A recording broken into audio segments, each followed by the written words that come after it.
Welcome to Cultimatum, the podcast uncovering the dark realities of cults and human trafficking. I'm your host, Anonymous Andrew, and each week we dive deep into the manipulation, control, and courageous escapes that define these worlds. And I'm Melody, Andrew's co-host. Having experienced the depth of a cult firsthand, specifically the House of Yahweh, I am here as an advocate for fellow survivors. The views and opinions expressed by our guests are their own and do not reflect the official policy or position of Cultimatum or its affiliates. The content discussed on this podcast are based on personal experiences and should not be construed as factual or legal advice. Neither the host nor the guest are liable for any statements made during the episodes. Listeners are encouraged to conduct their own research and seek professional advice where appropriate. And before we dive into today's episode, we want to issue a trigger warning. Some episodes may cover explicit and potentially disturbing subjects such as sexual abuse, rape, human trafficking, suicide, and other sensitive subjects. Listener discretion is advised. Welcome to Cultimatum Podcast, a culture of cults and human trafficking. My name is Anonymous Andrew, and tonight my co-host Melody joins me, and we have a very special episode tonight because we have the second part of our subheading, right? Human trafficking. So, Melody, take it away. Yes, we have not had as many human trafficking survivors as we'd like on the show, but today we have the honor of speaking with Caroline Pugh Roberts, a survivor of human trafficking and an inspiring advocate for awareness and change. Caroline's journey is one of resilience and courage and hope, and we're grateful for her willingness to share her story with us. While it's never easy to share these traumatic stories and experiences, her voice is vital to the reality of trafficking and how we can work together to combat it. She is not only a major advocate in Canada for trafficking survivors, but she's also the creator and administrator of a Facebook group titled Human Trafficking Awareness - No Traffic Zone. Caroline, welcome to the show, and thank you so much for joining us. Hi, thanks so much for having me. Your timing is good because people are becoming more and more aware of trafficking, and especially the fact that it's not just an international issue. It's happening locally, and it's happening to your children, our children. Yes. I'm a survivor of 8 years of trafficking. Now, when I first started being trafficked, I held a silver medal at the Canadian Nationals in skydiving. I was a skydiving instructor.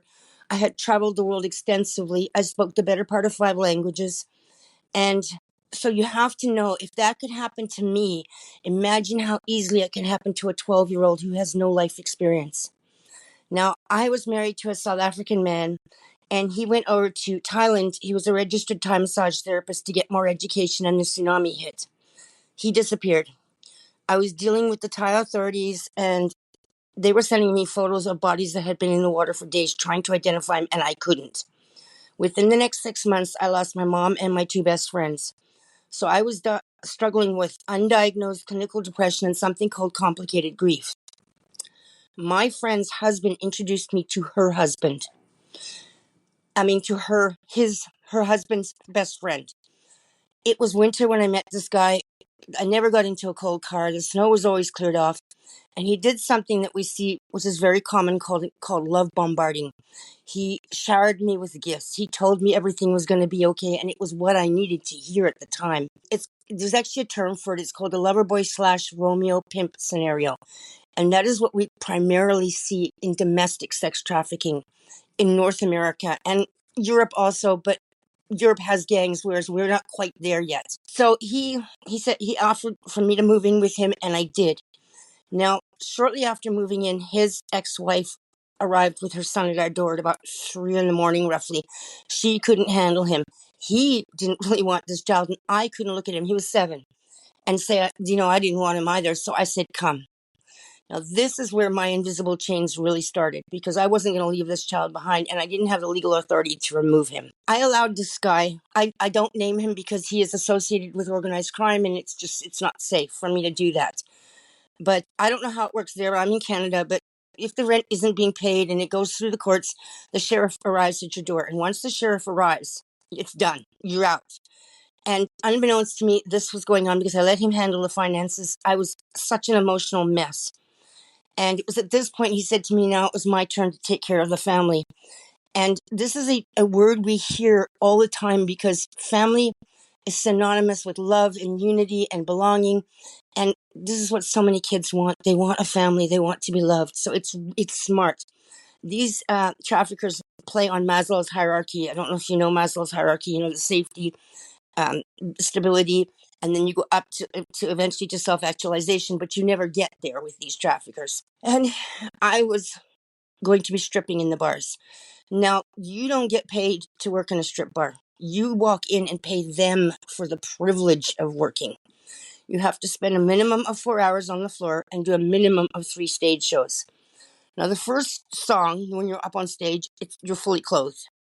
But I should have prefaced this with, you also have to tip the DJ. And if you don't tip the DJ, he can make your life hell. Now, many of these women are walking in, they've had to pay for a babysitter, they've had to pay for a driver, they've had to pay the house fee and tip the DJ. So you can walk in $100 in the hole before you even start. So the second song, when you're up there, a top or a bottom comes off. The third song, you're fully naked. And all the while, you've got, often it's university guys, young guys, think they're being funny, trying to outdo each other, yelling things at you like, my granny's got nicer boobs than you. And you're extremely vulnerable up there when you're naked, but all the while you have to smile because the stage is considered advertising. Okay, so you come off the stage and then you walk from table to table trying to get guys to take you for a dance into the back and what I call sexually assault you. Now, I've seen everything going on in strippers, including fisting, okay? So if somebody tells you that that stuff's not going on in the bars, they're lying to you or they've never been. A song is, average 3-4 minutes? And it was like $20 a song before extras. So he would sit on the floor and count how many songs I was back there. So you couldn't hide the money. And if once you're working in a bar, you learn to see who's being run by who and who's running who. I did not drink. My first sexual assault was when I was 6. Okay. I was then raped at 14, raped at 16, and raped at 18. And when that rape happened, I killed him.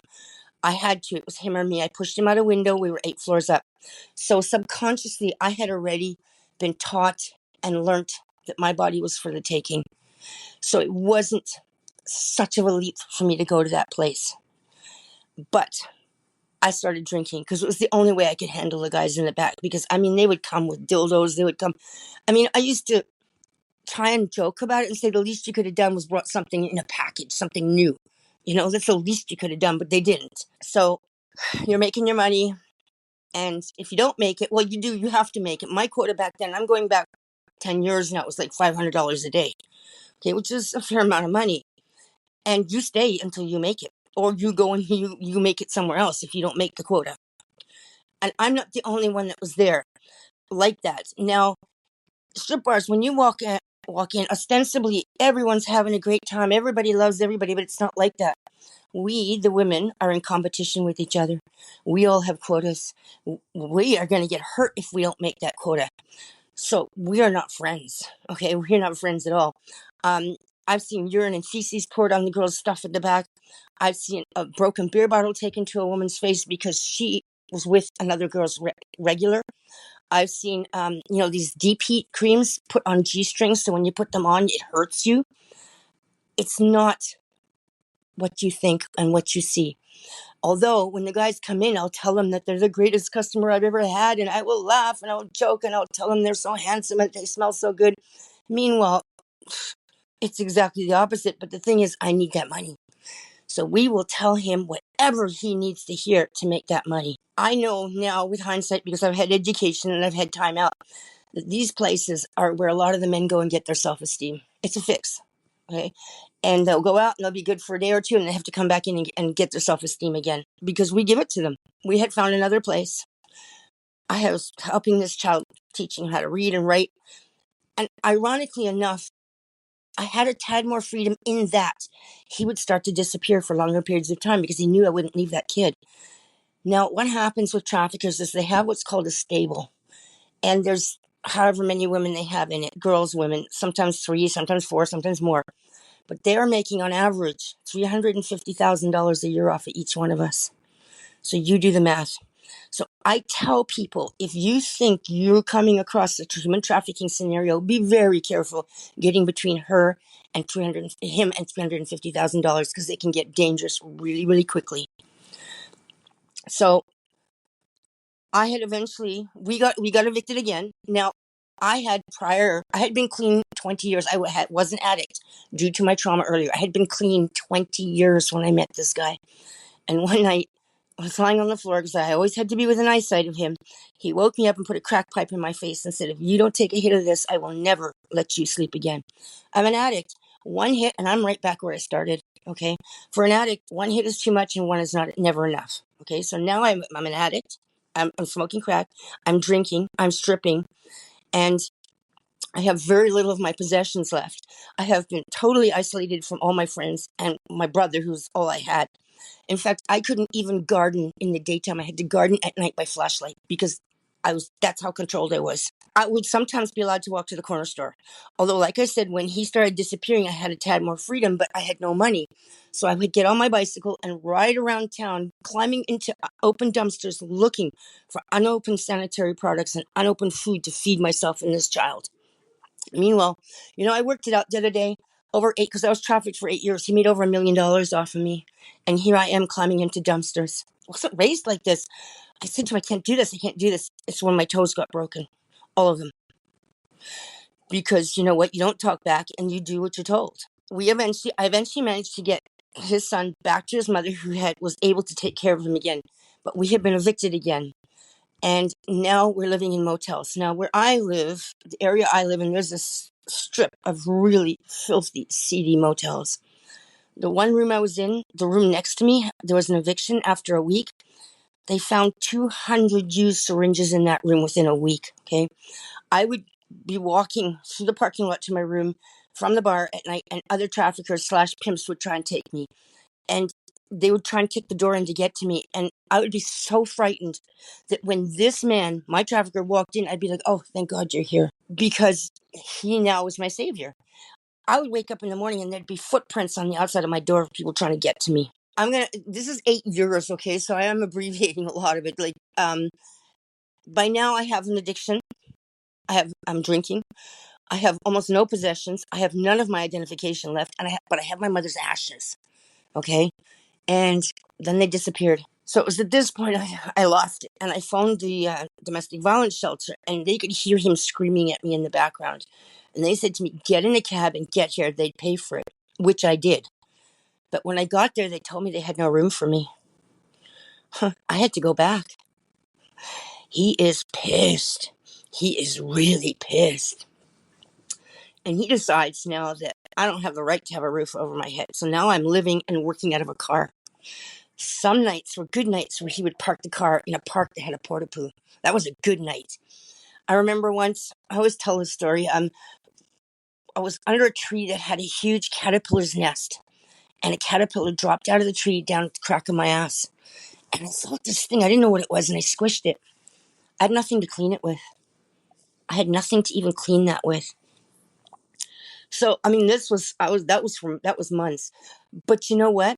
I thought I was in love, and I had been raised in this, so very Catholic, okay? And I still had my faith, and you don't divorce, and you keep the family problems within the family. And I thought God was testing me. I thought that I was supposed to be learning something. I thought that, yes, the situation wasn't good, but I loved him and he loved me. The word trafficking was not in my vocabulary, and it isn't for the overwhelming majority of victims. So I tell people, never walk up to somebody and say, are you being trafficked? Because several things are going to happen. First of all, they're going to go, F you, that's my boyfriend. He would never do that to me. Second of all, you're going to lose that person if you were hoping to help them. And third of all, they're not coming back for help. If you think you see something, you can say to somebody, hey, when last did you eat? Can you just come and go when you want? Do you have any money on you? Is it your money? Things like that, because you need to help them have the epiphany themselves. Because you can't make somebody do something. It's only when somebody realizes something for themselves that they wake up. So I always talk about being very careful when you address people. If I'm doing outreach on the streets, I do the 3-minute rule. If I walk up to a woman, I'll go, "Hey, how's business?" I'll give myself 3 minutes with her because she's being watched. And I do not want to endanger her or myself. Then I carry on. And I'll come back another night and another night. It's consistency and non-judgment that will get you to be able to help somebody or enable somebody to feel like they can trust you enough to reach out because they know you don't want anything from them, which is huge because their whole world is people wanting from them. They don't matter. We didn't matter. Carolyn, can I jump in? Yes, please. Sorry. Okay. Approximately how old were you when this started? I was 35, but Okay. I could pass for 12. Okay. Yeah, and I see that a lot. There are many women who can pass. You see it in the movies. A lot of actresses who play high school people, they're 25 years old, so whatever. You talked about the trauma you went through. You were raped at 14, raped at 16. You talked about one day you walked into a strip bar and asked to work there, and they said, well, you can't, you have to pay. What prompted you to walk into that store, to that club? I was told that's what I was going to be doing. By whom? Him. That was how I was going to make the money. I have one question about your story too. I may have missed it. So, Yeah. did you marry your trafficker? No, I No, was still okay. married. I had disappeared. Okay. Yeah. Okay. I thought you had said something about being married to him, so No. I must have No. gotten that confused. His Okay. wife. I was talking about his ex-wife. I don't know if that's Okay. where we got. Yeah. Okay. No. That may have been where I got confused. And you know what? Thank God I was still married because I would have married him because he did ask me to. So really, yay. Yeah. And so it's a good thing that you brought that up because what happens is, as I work with those who have been, are being, or at high risk of being trafficked. And what we see a lot of is these traffickers getting the women pregnant or marrying them so that they are legally tied to these guys. So it's a tactic. What was it? Was it that you were addicted to drugs at that point? Because you said you had 20 years sober. So when did you get clean? I got clean. So, okay, I'm South African born. Okay. I got clean in South Africa before I came to Canada. And at that time I had been doing needles. And so I had overdosed. And when I came to from an overdose, I lay there and I thought I'm going to die or I'm going to go to jail. And I didn't want either of them. And I stopped right then and there. Now I'm going back, it's a long time now. There was no such thing as rehab. There were no detoxes. I literally shook for a year. I couldn't hold a cup of coffee, but I knew I did not want to die. And I knew I did not want to go to jail. And that was it. Boom. Okay. I think the part that I'm missing, and I apologize because when you said when you walked into the club, he made you. Who was he? And Trafficker, my boyfriend. and you were living with him, or Yes. yeah. Yes. So we had been evicted. Okay. The sheriff had come to the door and told us to get out. It was at this point I was told it was now my turn to take care of the family. And that is how I was going to take care of the family. And so we see a lot of these traffickers using the word family, and they don't call themselves pimps, they call themselves managers. Yeah. Which is so innocuous, but I mean, they're clever. They're clever. I will give them that. They're clever.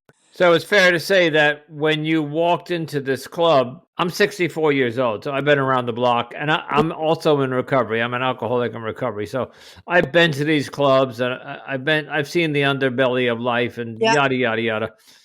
I know many strippers. There are different types of strippers. We had an Amish stripper on here once who actually went and did it for fun. I think, right? She just wanted to get free from the Amish, and so some of these strippers they legitimately go into a strip club to make money because some of them can do very, very, very well. Yes. That was what gave you incentive to walk in there. You thought that I can go in there and I was told that I was to go in there. Now, I'm glad that you brought up what you did because I saw many young girls come in ostensibly under their own steam. Okay, within a month, they were all being managed. Okay, and oh, sure. Yeah. So yes, many choose to go in under their own steam, but it never ends well. And I have personally, I'm not saying there aren't any. I have personally never seen anybody leave with anything to show for it. And when I say show for it, I don't mean a car. I don't mean furniture. I mean savings. I mean a retirement because it's a very short shelf life, okay? Yeah. And What are you going to do when you go for the job interview? Oh, I was Peel. I was a ripper for 10 years. So I'm writing a book right now for those who exit for afterwards, and it covers things like I go for a job interview and the guy interviewing me was a customer. How do I handle that? Because of so much bias. And he's going to look at me and he's going to go, oh yeah, I'm hiring her. Or he's going to go, I'm not hiring her. It covers. So people think if you leave the sex industry or we pull someone out of being trafficked, everything's great. No, no, no, no, no.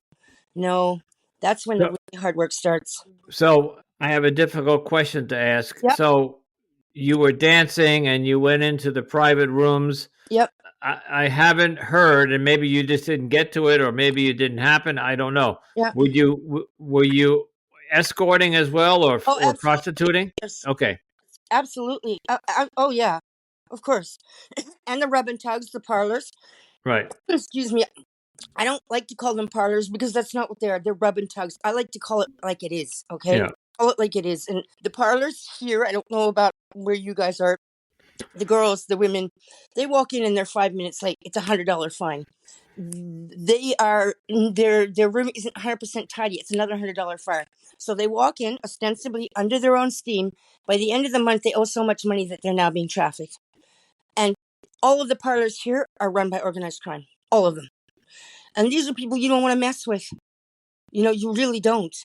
So they're traps, okay? I got so much I can tell you, so much I can talk about. I'm also trying to get the timeline between when you got sober. When you put the needle down, you said it took a year for you to go through detox.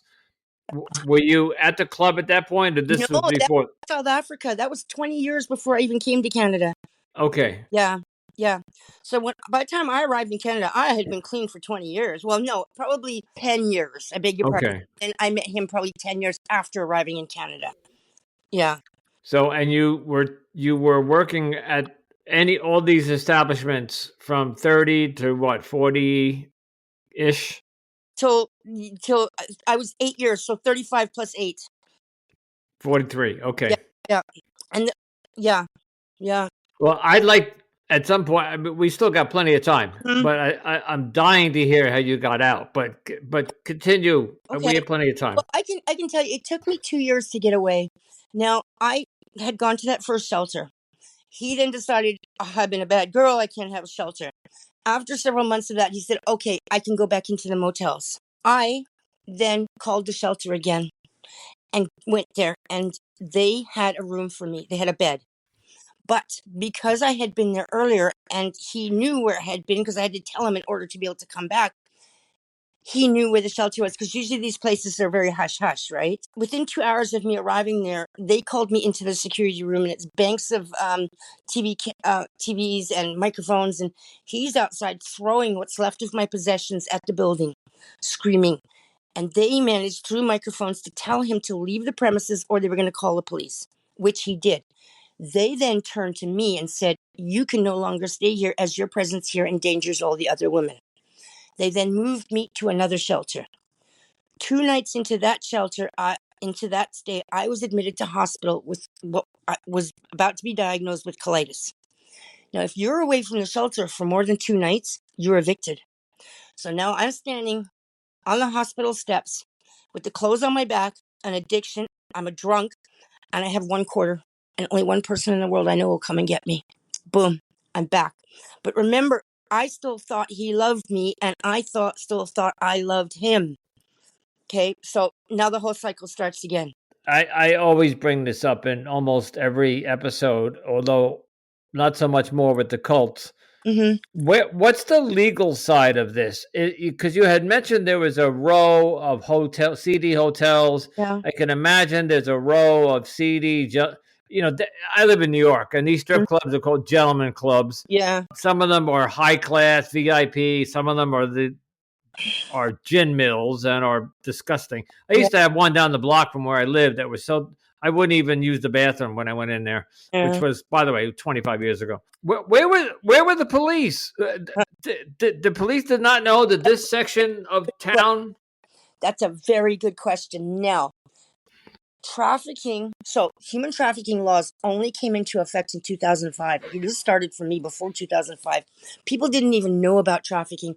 The one bar I was at, which is just outside of a place called Woodstock in an area called Princeton. The Ontario Provincial Police would come in at Christmas time in full uniform and sit at the bar and watch the hockey playoffs, and we were being trafficked inches behind them.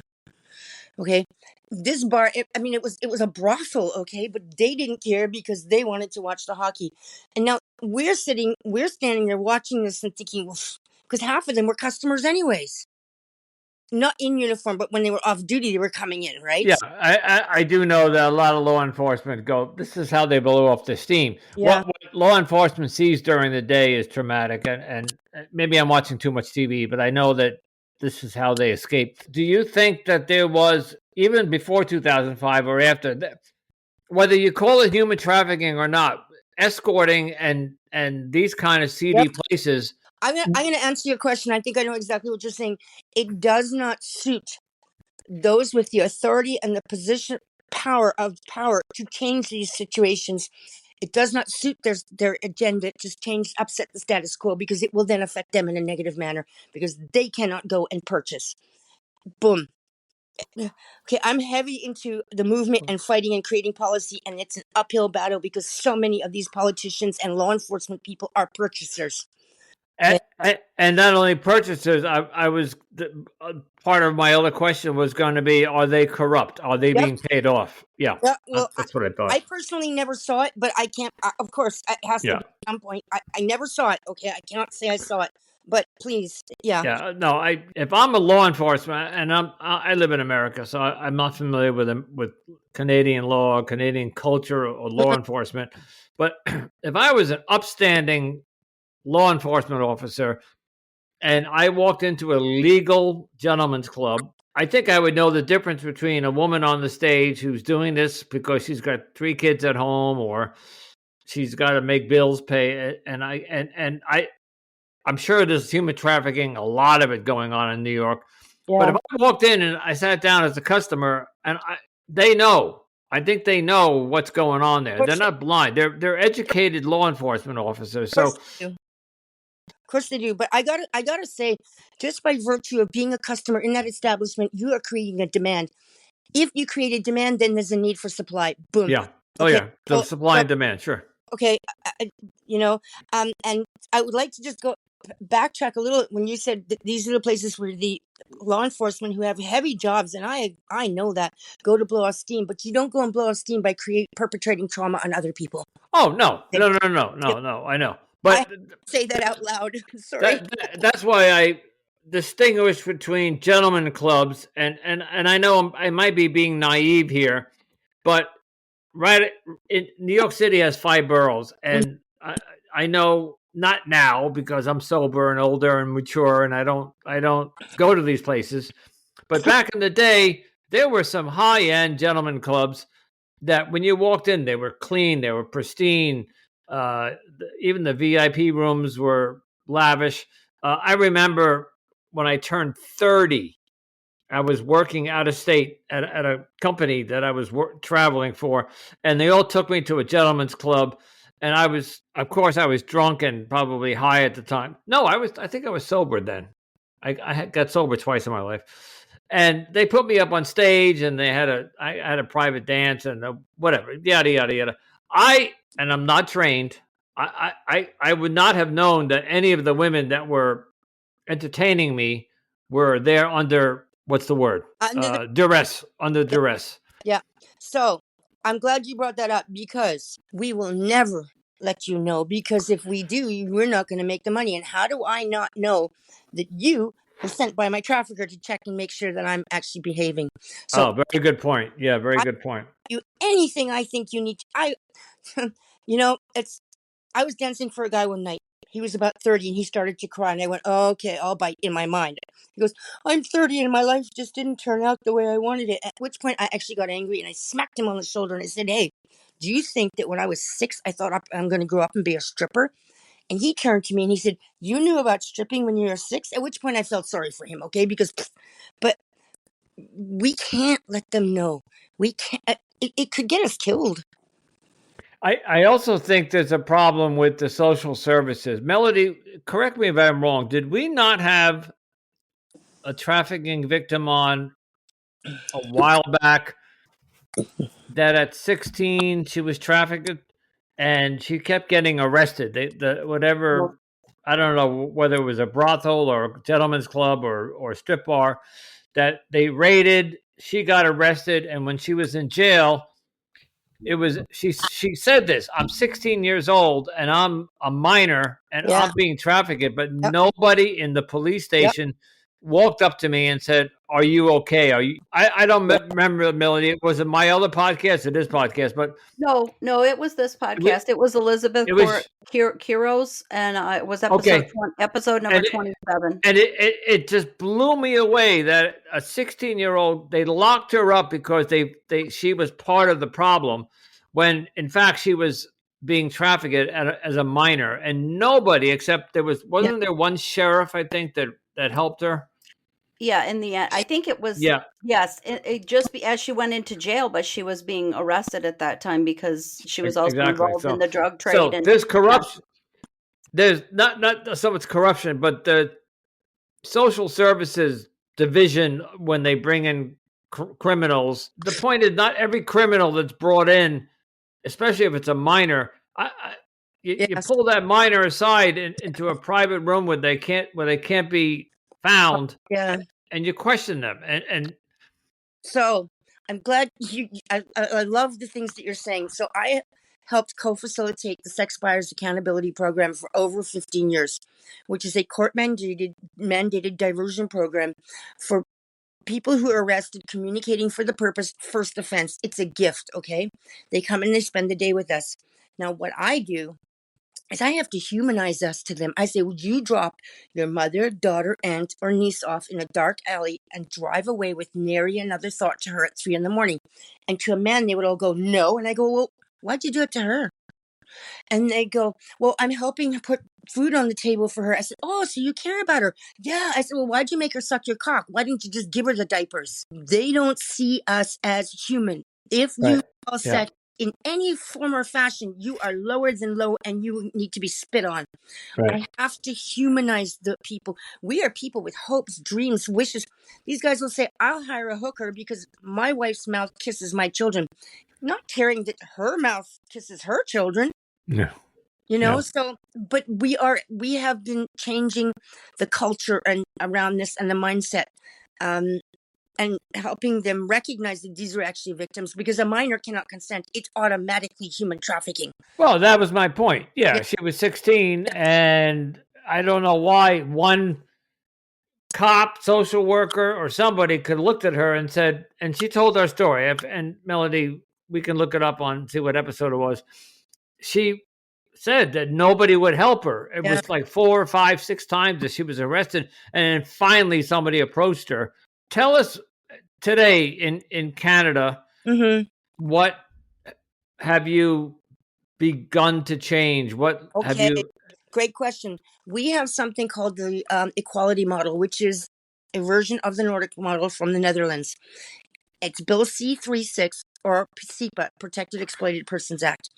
And what it does is it criminalizes the purchasing of sex, but does not criminalize the seller. And the premise behind that is so that she, and I say she because this is overwhelmingly females, although I do work with some men and boys, okay? They are able to exit when and if they are ready without a criminal record, because you can't even be a volunteer if you have a criminal record. They have no option but to go back. So we're nailing the cause of it, the demand, okay, and allowing those people who are selling to be able to move on and lead productive, constructive, happy lives without this stigma holding them back and them not being allowed to cross the border.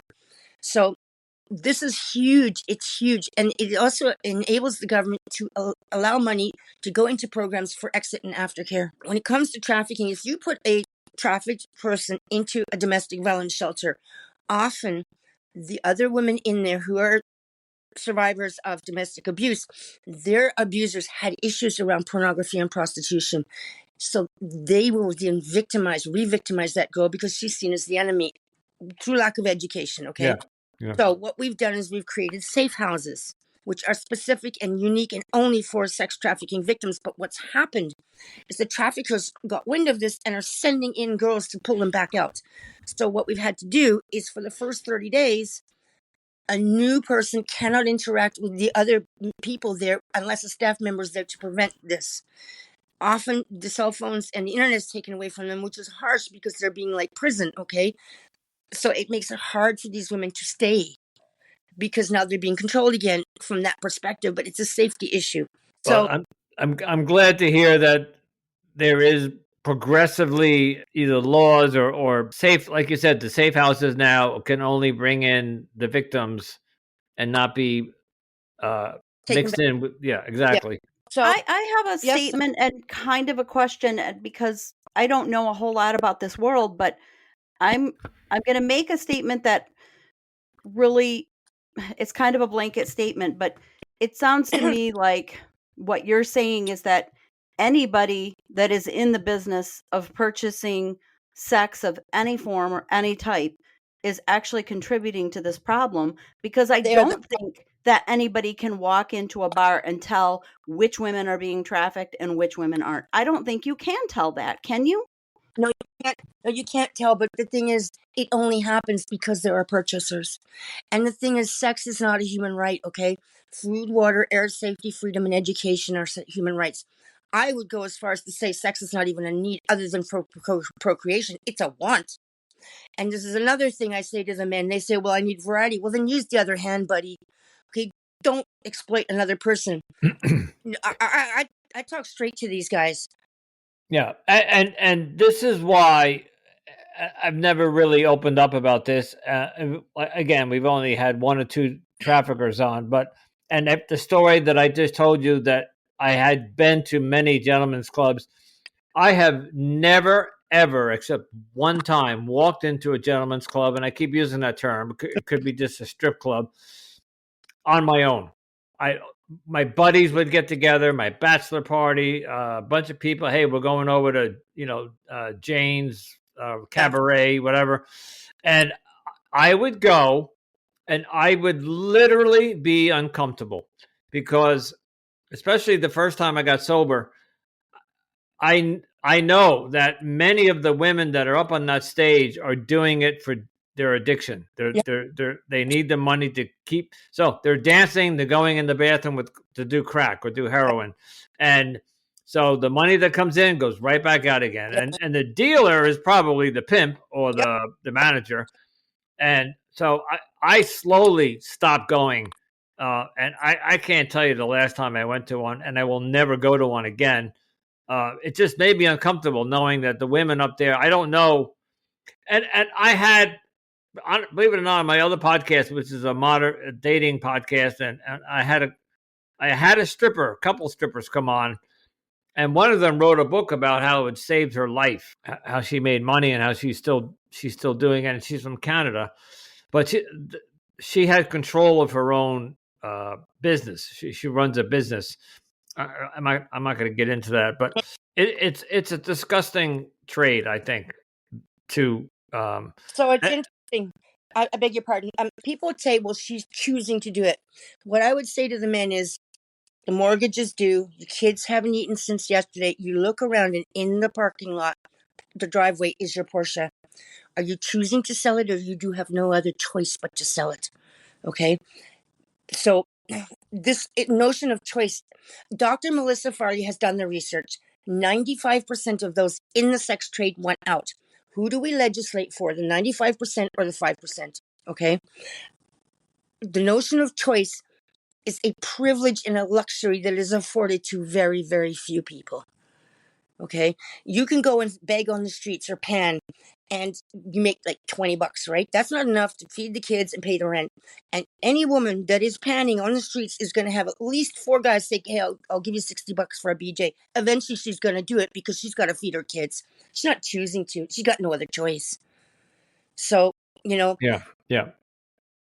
No, this every city is filled with this. Every city, even the nice cities. So where I live, the community did a survey, and the only place these children feel safe at night is in their bedrooms because of the men trolling around the homes. How dare his penis frighten a child that he's never met? How dare his penis take precedence over that child's right to feel safe where they live? They're not taking this shit to their areas. They're bringing it to ours. and all the accompanying crime that comes with it. The property values go down. Now, I've been to Germany and Amsterdam, and both of those places, Germany, of the 400,000 known people in the sex industry, 88% of them are trafficking victims. Organized crime comes in and takes over to the degree that both Germany and Amsterdam are looking at rescinding the law. There's a big problem, though, because they've had it in place for so long that all of the outlying industries like the taxi drivers, the hotels, the restaurants will crumble if they take away the sex industry, because so much is built on these Yeah, people. well, Amsterdam, you got the red light district, which is half their tourism. Yeah, So exactly. yeah. Exactly. And when you legalize, your country becomes a sex tourist destination. And personally, I don't think that's anything to brag about, but that's just my opinion, okay? But in my opinion, the way I look at it, this then makes the state become their trafficker, their pimp, because they're making all this money off of them. That's just the way I see it. And people can argue that and debate that with me, but that's how I see it. Okay. So let's bring it to 2025. I guess I have a two-part question. What's going on now in the world of trafficking in Canada? I don't know if you can speak to the United States. And what can, actually, I guess it's a three-part question. What if I hope a human victim, trafficking victim, might be listening and they want to get out, how can they get out safely? And three, how can the population, can anything that we can do? Yeah. So when I do my public speech, the very last thing I always say to the audience is, if the only thing you do is tell one person about it, you've done something. But what they really can do, if they don't want to get involved in the front line, because I got to tell you, it's really hardcore stuff, man. Oh, I know it is. Yeah. It will change you. Okay. The stuff I see, and I've got working with a woman who was kept in a dog cage. She was cut from her anus to her vagina and made to eat what came out. Okay. By people. So I'm not saying that the front line is for everybody, but you can go and petition your local politicians. You can go and put an end to these rub and tugs, because almost all of them are. Yeah. Okay, you don't have to go to the dirty level like the front line. There's stuff you can do. You can go and educate your children. We're talking about the sexualization of our youth. This pimp culture, like Pimp My Ride, they're making it normalized. No, pimping is not okay, and it's not to be laughed and joked about and made normal. I happen to know. So when I don't live in New York City, I live outside about 20 miles in one of the suburbs, and I hear maybe twice a month, and that's only what I hear, that law enforcement raids these rub and tugs because they're, and I'm not picking out any ethnicity, but a lot of them are Asian massage parlors. Yep. And you go in there for a massage, but you got a secret code, and they take you in the back, and you get the massage, and then of course the rub and tug. Yeah. And they're being brought down. They're being. I think the public knows which ones are which, and they're being reported. And at least the law enforcement in my area are raiding them and bringing them down. See, you brought up another really good thing.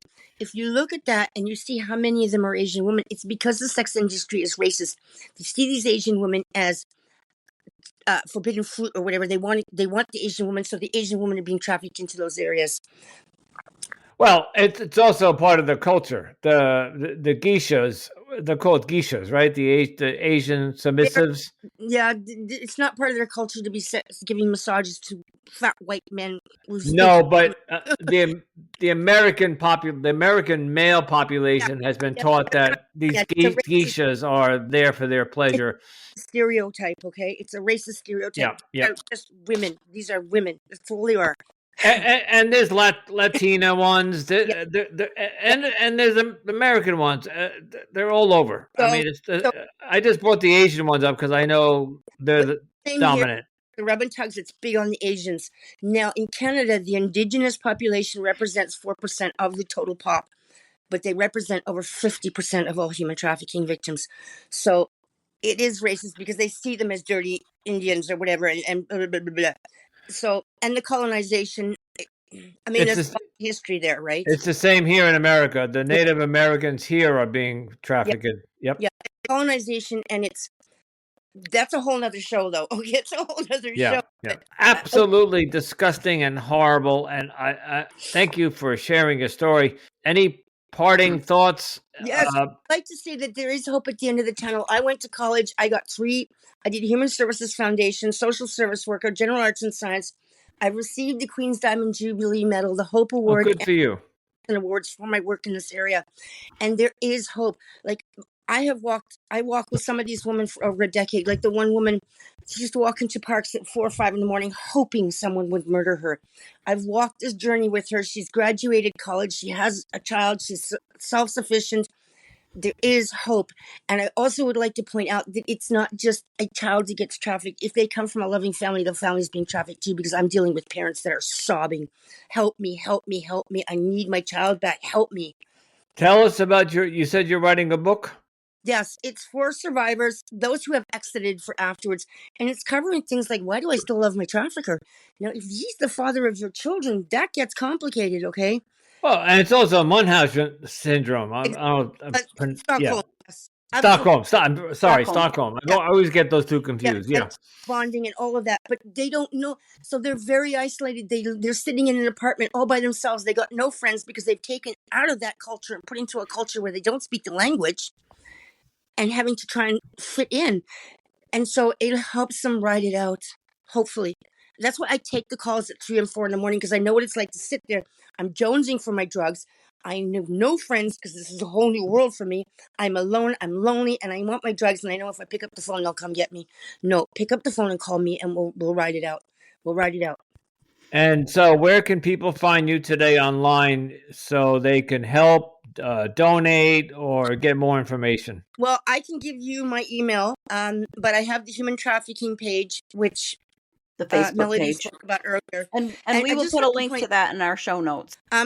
because I've traveled extensively, I've been able to pull people out in South Africa, Cambodia, Puerto Rico, all across the states and Alaska through that page. So it's been an Wow. amazing experience. Good. Wow. We're over 10,000 members now, which is not a lot in comparison to a lot of other pages. But it's a good number. Yeah, yeah, we're getting there. So there is light at the end of the tunnel. There is hope. We just got to want better. When I talk to young kids in schools, I talk about what healthy relationships are supposed to look like. I talk about if somebody asks you to do something that they wouldn't do, run. Yeah. Okay. Healthy relationships. And I talk about what consent means and what it looks like, because they don't want to go in and scare the young kids, right? But I want to give them a solid foundation with which to walk up off of. Thank you so much for coming on and sharing your story, Caroline, and being brave, and for the advocacy work that you do for others.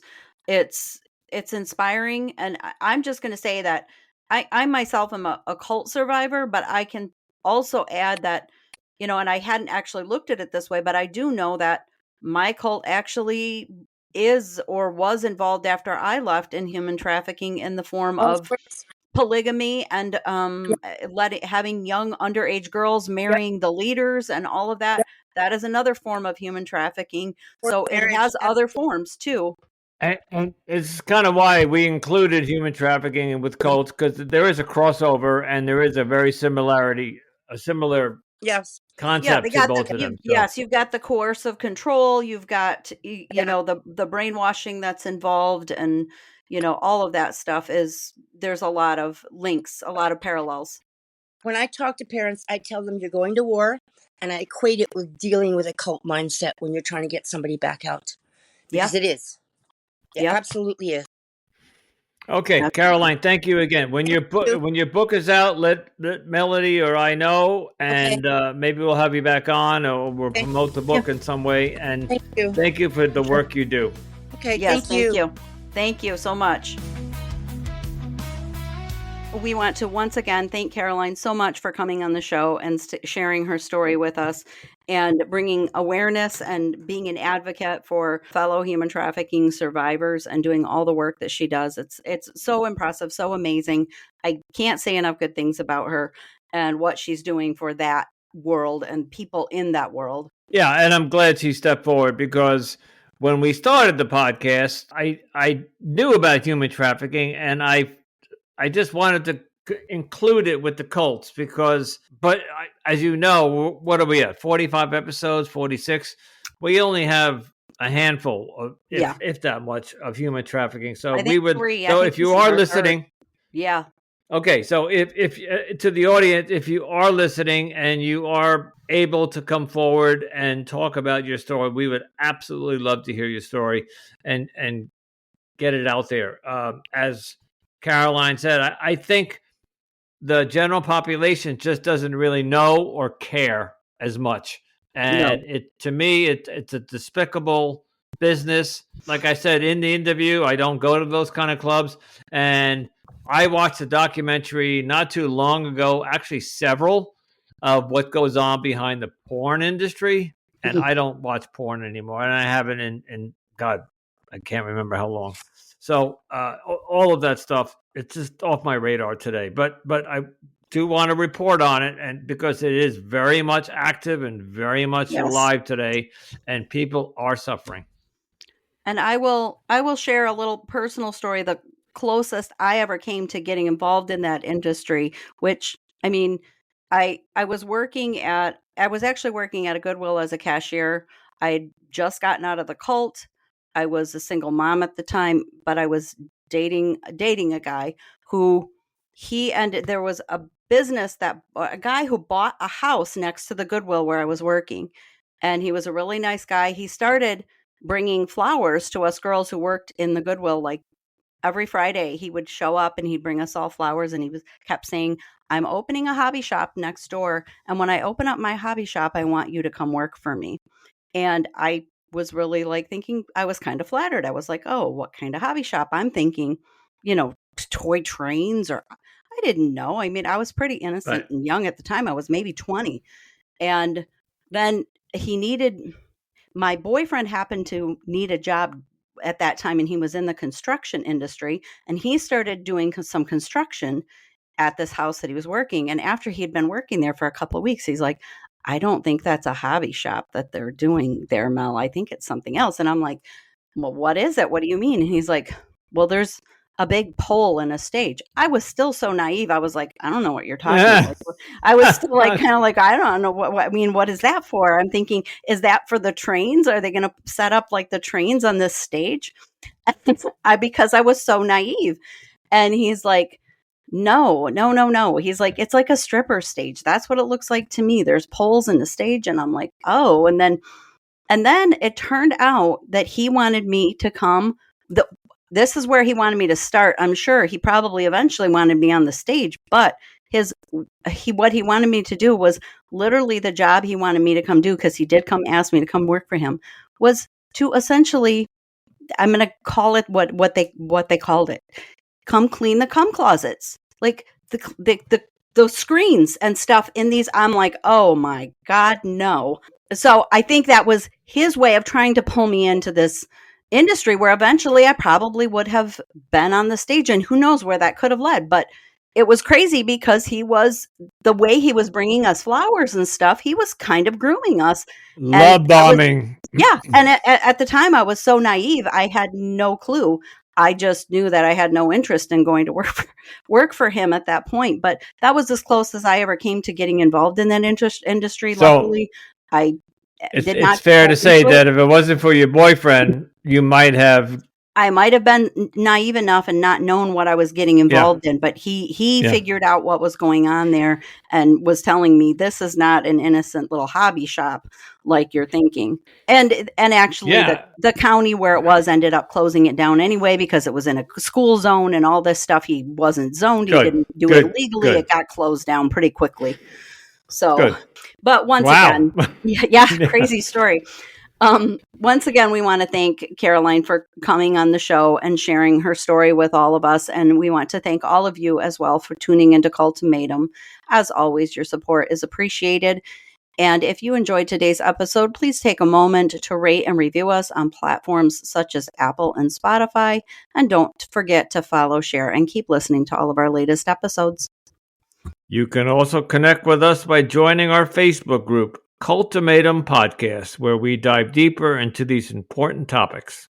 And you can also find us on additional social media platforms such as Instagram, Pinterest, TikTok, YouTube, and Threads. If you have a personal experience with cults or a human trafficking story that you'd like to share, reach out to us at cultimatumpodcast@gmail.com. And if you are an ex-cult member in need of any additional support, you can consider joining the Cult Escape and Recovery group on Facebook. You can also check out my other podcast, the Anonymous Andrew Modern Dating Podcast. And please, I rebranded the podcast so it is strictly about dating.